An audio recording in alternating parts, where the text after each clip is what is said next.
মর্জিনা। কবে থেকে আনবো এটাকে?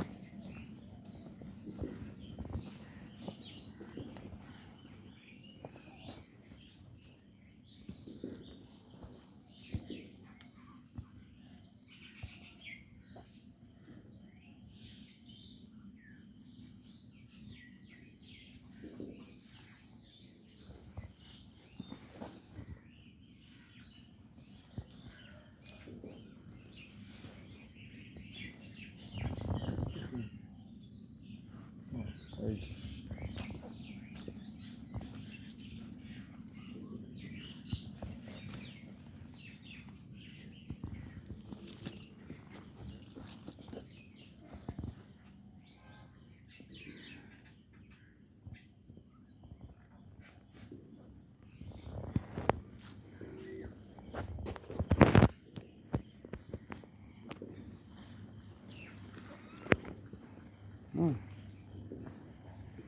কোনোটাই ডাকতেছে না, এটা ডাকতেছে।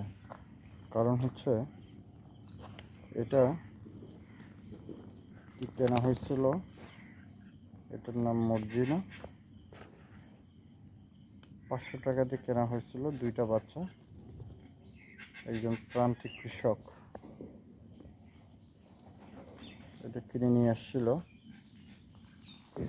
প্রান্তিক কৃষক নিয়ে আসছিল 2টা বাচ্চা, 2টি কেনা হয়েছিল 500 এবং 500 1000 টাকা দিয়ে। তো মারা গেছে, এটা বেঁচে আছে। এটা আবার আমাকে চেনে। এটা আমার যারা দেখাশোনা করে, ওরা এটার নাম দিচ্ছিল মর্জিনা। তো আমাদের এখানে অনেক ঘাস আছে, তো এই ঘাসগুলা খাওয়ার নোংরা হয়ে যায়, আগাছা হয়ে যায়। এই যে প্রতিদিন কিছু ঘাস কাটাও হয়। তো এগুলা দেখি খাই কিনা। তো বেসিক্যালি এই জন্য এই গরুগুলো, ছাগলগুলো, এগুলা কেনা হয়েছে। এটা আবার বিশেষত্ব হচ্ছে গিয়ে, এটা এমনিতে খাবে না। যখন এই ছাগলটাকে মানে তুলে দেওয়া হবে তখন খাবে। ওটা খাইতে থাকুক। আর এই গরুটা আর এই গরুটা 2টা মিলে 94,000 টাকা দিয়ে কেনা হয়েছিল।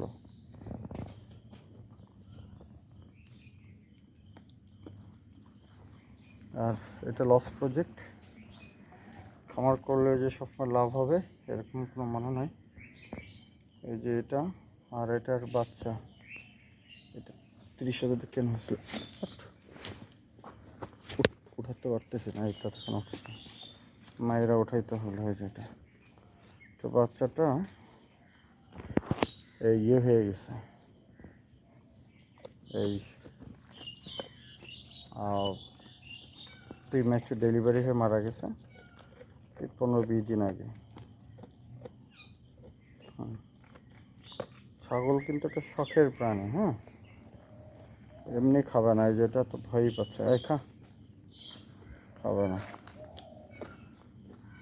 আর ওইটা তো ঠিকই চিনতে পারছে, এই যে এটা পেট পড়ে গেছে, এটা স্যুট করতেছে না। এটা কি ইঞ্জেকশন দেওয়ার কারণেই পড়লো? তো ঠিক বুঝলাম না। এনিওয়ে, তো আমরা কিছু গাই গরু আমাদের নিজেদের মাংসের চাহিদা পূরণের জন্য আমরা নিয়ে আসছি, একটু মোটা তাজা করব। অলরেডি এগুলোকে আইভারমেকটিন, নাইট্রোনেক্স ইঞ্জেকশন দেওয়া হচ্ছে এবং এমেক্সটেন প্লাস। ঠিক আছে, গায়ে মাংস ধরানোর পরে এগুলোকে আমরা বিক্রি করব।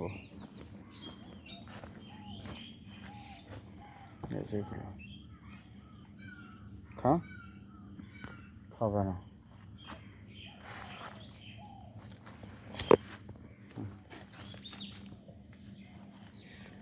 হ্যাঁ, এটারও কৃমিমুক্ত করার পরে কিছুটা হেলথ চেঞ্জ হয়েছে। তো আমাদের এখন ওইটা গাই গরুটা জবাই করব, ক্যাটাসাস ইঞ্জেকশনটা দিব, এরপর ওদের মধ্যে একটু ওয়েটটা গেইন হবে। এটা আবার চেনে।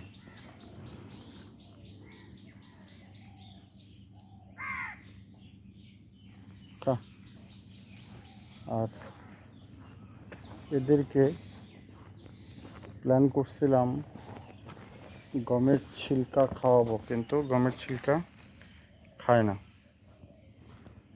আর এই যে কিছু ঘাস রেখে দিচ্ছি, এটা রাত্রেবেলা দিয়ে রাখি, ঘাসটা শুকায়। আর এদের জন্য কিছু দানাদার রাখা আছে, লবণ, ভুট্টার গুঁড়া, এই যেগুলো, এগুলো এর আগে একদিন দেখানো আছে। এই ছিল আমাদের ছোট্ট খামারের আপডেট। তো মোটামুটি একটা শেপে চলে আসছে। এগুলো গত 9 মাসের মধ্যে এই খামারটা করা হয়েছে। তো আমাদের একটু সময় সুযোগ থাকলে আমরা করতে পারি। আর এটার পাশে কিছু খেজুর গাছের চারা করতেছি, হচ্ছে আস্তে আস্তে। যদিও শিয়ালের কাছে মুরগি বাগে দেওয়ার মতো কিছু চারা মনে হয় এদিকেরটা খেয়ে ফেলছে, বাকিগুলা হচ্ছে আর কি। এখানে কিছু 2-3টা দানা ইউরিয়া সার দিয়ে দিব, যাতে ওগুলো একটু গ্রোথটা ভালো হয়। আর সজনে গাছগুলো তো হয়ে গেছে। Thank you.